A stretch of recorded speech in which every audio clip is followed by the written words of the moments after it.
يا فتاح يا عليم يا رزاق يا كريم يا رب، رب اكرمنا يا رب. بسم الله.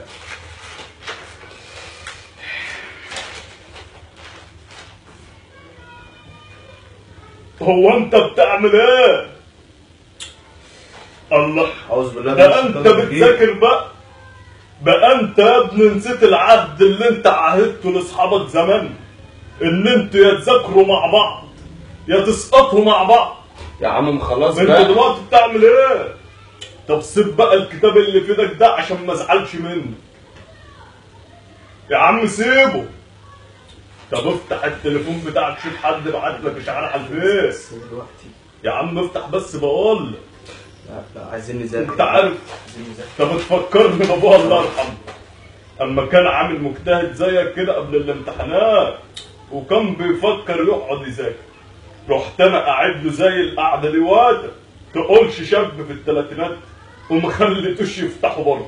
معلش يابا انت ما تجننش امي، معلش يا عمنا عشان انا من الصبح قاعد متلخفن يابا، من الصبح قاعد متلخفن وانت عمال رايح جاي رايح بقى يا عم لازم انام وعمال تذاكر، لازم اذاكر. معلش انا كنت بصدر منجا في العراق وانت عمال بتذاكر. سيب الكتاب يابا من ايدك بقى يا عم، سيب الكتاب معلش يا عم ما تتكلمش بقى. مش انت عمال لوك لوك لوك لوك لوك لوك لوك لوك وعمال قاعد بتخوت نفسك من الصبح عمال تكلم في بنات وما بتذاكرش يا عم، ما بتذاكرش يا عم بقى امي بقى. يا عم بقى سيب الكتاب بقى، خد يا عم واحد الواد الكتاب مش راضي يسيبه من ايده. الحاجة سيبه عشان ما ارن عليك بوش يابا، معلش يا عم معلش. أعوذ بالله من السميع العليم، بسم الله الرحمن الرحيم.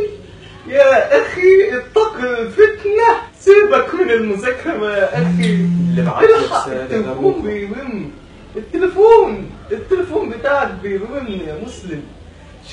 شوف الإيمان والتقوى. ايه يا قلبي؟ لا والله يا رزاق مش هينفع ننزل.